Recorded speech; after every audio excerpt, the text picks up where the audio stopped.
On this episode of Game Shack, I'm going to give you some suggestions on how to mod the Arcade1up T2 cab, ranging from dead simple to kinda hard. All that and more coming up next. Hey everybody, welcome on back into the Game Shack. I am your host, JDV. As a reminder, you guys are the only sponsors of this channel, so if you could give us a thumbs up when you're done watching the video, we would really appreciate it. And if you haven't subscribed to the channel, please consider doing so. Now, before I get into the actual mods, the one biggest piece of advice I can give anybody looking at doing mods to this cab is to do them before you actually build the cab, or basically as you are building the cab. For you guys that have already bought the cabs and put them together, I don't know what to tell you. Some of these aren't going to be so hard to do, like changing out the marquee and things like that, but putting in a new bezel, that is going to be rather difficult to do if you've already put the cab together. So first things first, don't build the dang cab if you are planning to mod it. It is going to throw some extra time into the build, but it makes it so much more easy to do so. All right, without further ado, here are some mods you can do to your T2. Well, let's start off with the easiest mod of all, and that's adding a topper to the machine. Now, you really have a few different ways that you can go. You could add some action figures. You could even add the movie poster or something like that. Joe Sabo makes a really great looking topper for I think $100, $99.99. I didn't have that kind of bread to spend though, and I did want something to kind of light up a little bit because I know this is kind of a darker cab. It needs to be so that Sinden light technology works. So when I stumbled across this red Terminator looking thing on Amazon, I'm like, that is for me. For $15, maybe $16, I think it looks fantastic. You can change the colors to whatever you want. I think it'll fade in between the colors if you want to. I just left it at red because I think that is what matches the cab best, but you could change it to blue, green, or whatever. For $16, it really is a no-brainer. I just use a little bit of tape to put it up there, a little Gorilla tape, wire the power supply down in the back into the power strip that I eventually will show you what I put in, and bam, done. As soon as you flick on the power, it comes on, it stays whatever color you program it to. So again, for $16 from Amazon, can't beat it. Links down below. The second thing I did, and perhaps first actual mod, if you want to call it that, the topper I guess, is an add-on. First mod I did was to dim down the display on the marquee, and that is because it is washed out. Now again, you can get a new marquee, again, from places like Joe Sabo. There are other places on Etsy that do sell other darker, better looking marquees, but they're all gonna go for $50, or I think the one from Joe Sabo goes for $100. Again, if you have the bread, that'd be the way to go. But I didn't have the bread. I did want this to be a relatively low cost mod, as I was only into it for $300. Here, as I mentioned in my review, the simplest way to do it is just to simply put in 5 or 6 layers of wax paper. And what that wax paper does is just basically cuts down on the luminance value from that LED strip, and it just makes it look a little better. Does it look as good as Joe Sabo's? Nope, not at all. Is it basically free? Yep. And it's of course real simple to do. You just fold them up to the length, you cut it to how you want it to be, and you slide it in there. And I think it looks okay. Nobody has come on into the arcade so far and gone, oh, this machine would look great if the marquee looked better. This is strictly something really just for you, and for me, the wax paper solution is good enough. My next mod is probably the most common mod that you'll see on YouTube videos, and that is making it so that the cords no longer hang out over the side when the game is not used. This really is a no-brainer type mod because it is not very hard to do and probably has the most impact in terms of safety, playability, and things like that. It's probably second to having the monitor recessed, but this one is much, much easier, and that's probably why you see so many videos on it. Just like all the other videos that are on YouTube, all you need to do is have the thing flipped over. I used a multi-tool, they call it. It's a little oscillating tool that you can buy. They're actually fairly cheap to get if you just buy that. I have a little nice Ryobi set of tools that I use for a lot of my builds now. And this makes it very, very easy to do. You could use a hacksaw. You could use maybe even a fine-grained handheld circular saw. You could use a large drill bit and just kind of drill bit out the hole that you need. But for me, the multi-tool oscillating saw was the best option, at least for the tools that I had to do it.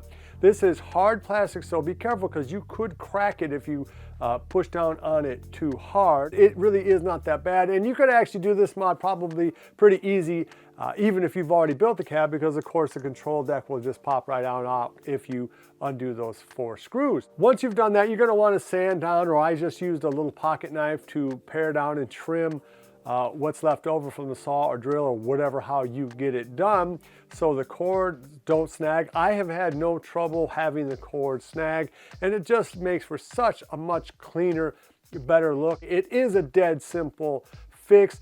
Right along with that, now it's really not that hard to do. You just have to take off the black plastic backing on your control deck to let you unplug the cord. Go ahead and saw off that bottom of the thing. Put it back together, reattach the cord, you know, after you've trimmed it out and everything, and you're ready to go. Now, of course, you are going to have these 2 holes where the cord's plugged into. What I did is I just got 2 plastic caps from Ace Hardware store. I'd give you a number on that, but they didn't have any. They just had a bin of these. But if you go into Ace Hardware, they have a little section where they have a whole bunch of nuts and bolts and all kinds of plastic doodads. If you can do that, you'll find it pretty easy. Another hack for it is just to get a round-headed bolt, and that will fit in there perfectly too, and that will lock down as well, and you just spray paint it black. But these were already black. They already fit in perfect and kind of flush. And so that is another way that you can help this mod along. Again, it is probably the easiest or second easiest mod to do on this cab, is to hide those recessed cords. Really makes the deck look cleaner, and is absolutely safer if you have young children who could strangle themselves on the cords. Again, not sure why Arcade1up didn't do that right from the start. Now, one of the mods I did not do was paint the guns black. Of course, they come in blue and red, and that is not arcade authentic, although the gun itself is actually pretty much spot on for the gun that you would have used in the real game. The coloring isn't. Now, I left it the stock colors for a couple reasons. One, I think it looks pretty good. I think it helps brighten up what is a fairly dark cab in the first place. The color scheme matches the game itself in terms of this side is blue, this side is red. That is on the artwork that was in the original game. To me, it doesn't look that bad. Your mileage might vary though, so you might want to paint this. And probably most important technique I would tell you about if you are going to paint these things, get good paint. You know, get something that has a nice primer in it. Get Krylon or some legit paint. Don't get any dollar store paint because it'll be nasty. Paint doesn't want to stick usually to this kind of hard plastic, so what they do is they rough it up with sandpaper and Brillo pads and things like that. And here you can see a gun that it's just a spray painted or it's a painted up water pistol from Five Below. And using the exact same kind of technique, you can see that you can really get some crazy detail on a gun that is hard plastic.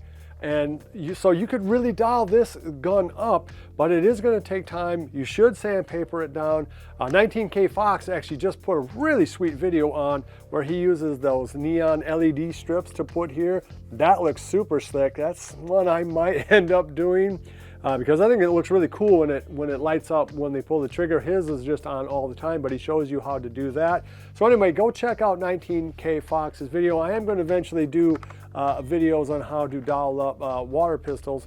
So that's my advice. Go ahead and get some sandpaper and really buff it up a little bit so the spray paint will stick. Speaking of also not arcade original and another mod that people do, a lot of people just put up a lit coin door on there, and that is a totally legit way to go. I have a video that you can see here on how to put in a lit coin door. It's pretty easy to do.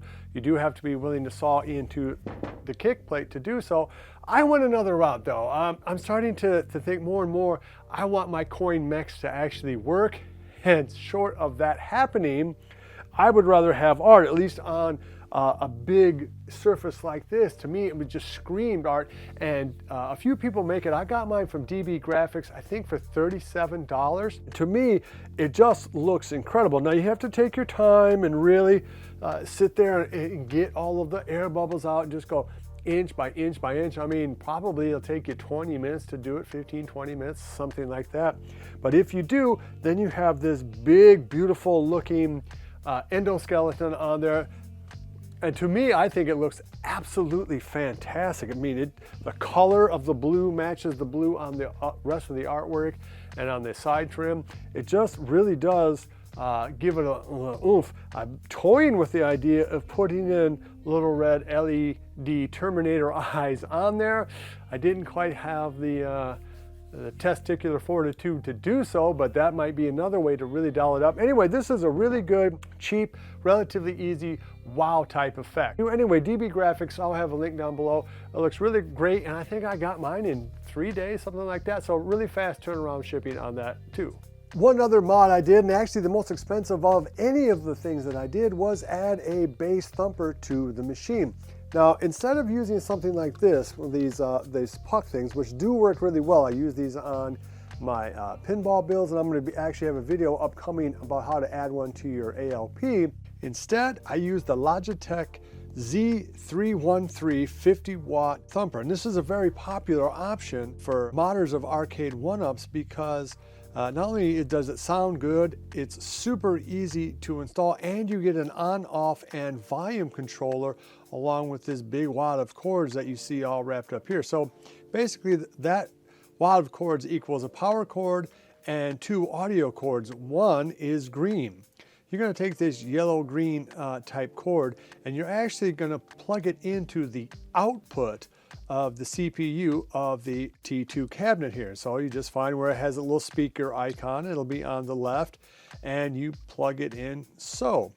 And then what you're going to do is you take the speaker cable. So I kept these stock speakers, and then you connect it to this 5-foot extension, female 1/8 inch to male 1/8 inch. And basically that's just because the speaker cable from the A1up will not stretch all the way down to the input onto the bass thumper. So you just need to get an extender. Now you could use the speakers that come with the Logitech Z313. I chose just to keep the stock speakers because that's just easier. So you take that male end of the extender cord and you plug it into the only socket that you really can plug it into the Z313. It's a little output sound there, and there you are basically wired. And you just take the power button / volume button. There's a slider on the side there, and I'm just kind of measuring to see where I think I might put it. And here's the final version here. I cut 2 little notches, one for the power cord of the topper and one for the on-off volume button. And you can see there, that's a very neat look. And there you can see that I already have the monitor recessed and the power outlet that's going to power the monitor, the amp, and the little topper. For the last part of my mods, I'm going to build a 4-inch riser and recess the screen. And to do that, you're going to need to get some MDF board from Lowe's or Home Depot or someplace like that. Now I ended up getting it from Lowe's for I think $8 a board, $7, something like that. And what I got is 2 3/4 inch thick or 3/8 inch, something like that. I got a 2-foot by 2-foot square. Essentially, I got 2 of them, one for the recessed bezel and one for the 4-inch riser. I built the riser essentially just 4 inches tall because that was good for my height. I'm around 6'2" and my daughter is around 5 foot tall. With that riser, it was kind of the sweet spot for our heights and everybody in between. Your mileage might vary depending on how tall you are and how many people play your game.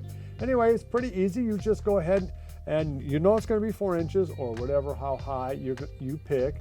And then you just use the riser itself that comes with the T2 to kind of give you the measurements for the front, back, and the side pieces. Because the width of the wood I bought wasn't exactly the same width of the wood that came with the Arcade1up riser, I had to make sure that the the dimensions were going to fit even though the wood was a little thicker, so you're going to have to fudge a little bit. The main thing is just make sure it's all uniform. You'll be able to tell very quickly whether or not this is going to work for you. It can be a little wider, it can be a little skinnier.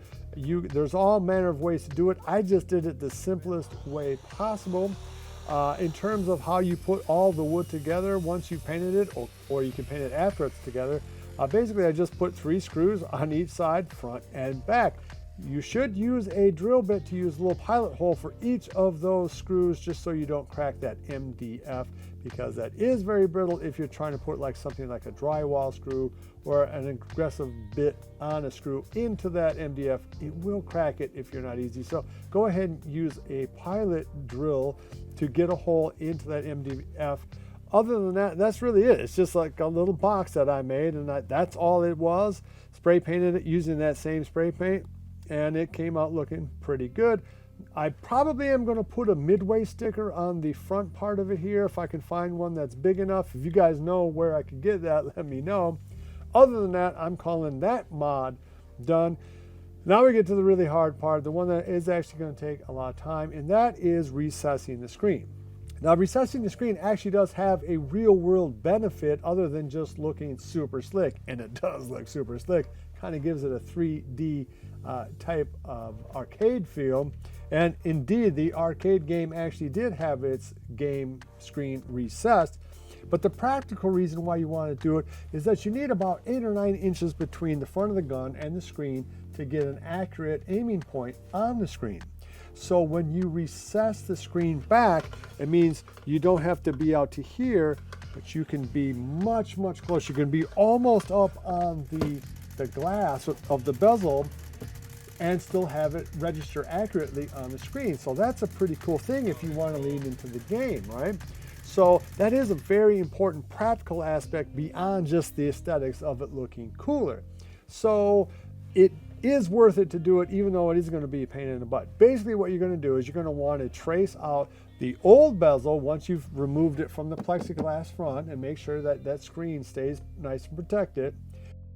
Go ahead and measure that out on the other 2x2 piece of wood that you got from Lowe's or Home Depot or whatever.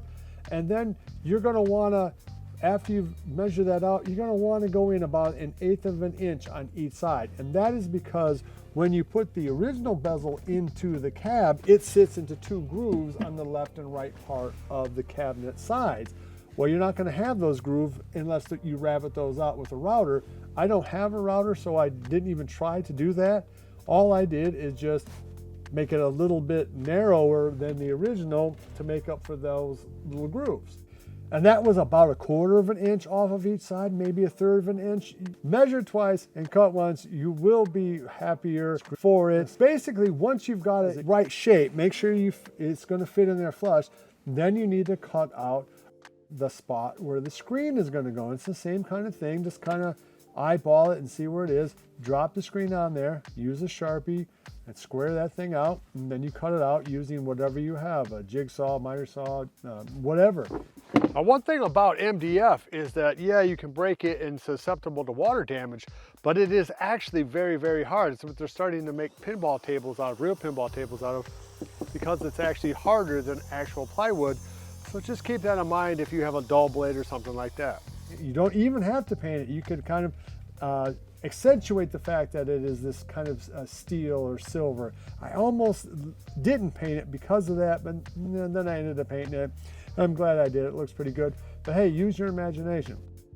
Once you've got that monitor and bezel to the right size and the monitor's in there, you need to figure out exactly where you want to put it. Now, in terms of where you put it, I put it so if the bezel is here, the original bezel, I just put my new bezel for the monitor almost exactly where it would have been. That seemed to work out okay. I think it's maybe 1/2 inch higher, something like that. But again, depending on how tall you are and who the audience is for your game, you may want the screen to be up much higher, you might want it to be lower. Your mileage is going to vary on this. The other thing to look out for when you put it in, make sure it's not tilting forward or back. Make sure that it's level. Make sure that it's flush, and make sure that it's the right height for you when you play the game. It will help to have a second pair of hands kind of hold that screen so you can come out in front and look. I didn't, so I had to kind of screw it in, run back out front, go in the back, unscrew it, move it up a half inch, come out, you know. So it was kind of a process. But once you have the screen and bezel exactly where you want it to be, then you go ahead and lock it down using the same 90-degree corner brackets that came with the game. You get those in there, you tighten it down nice and exactly where you want it. And then essentially you would just finish off the build as though you would normally. You connect the cable from the monitor to the control deck. Now I had to carve out a little bit of a groove so I could get that cable up just a little bit higher so it wasn't taut. You don't want that thing to, you can have it be, you know, decently tight, but you don't really want any kind of extra pressure on it. So again, you may have to do a few extra cuts here and there. Really, that's what I would say, is that this was a process. There was a lot of making sure that I got the monitor and bezel exactly where I wanted it, and then nailing it down. All right, if you like this kind of content, please give me a thumbs up. It really does help the channel. Subscribe if you haven't already. Love each other, stay warm, and I'll see you next time in the Game Shack. Mwah! Be sure to visit evilgeniusentertainment.com for exclusive content, swag, casting call news, and much, much more.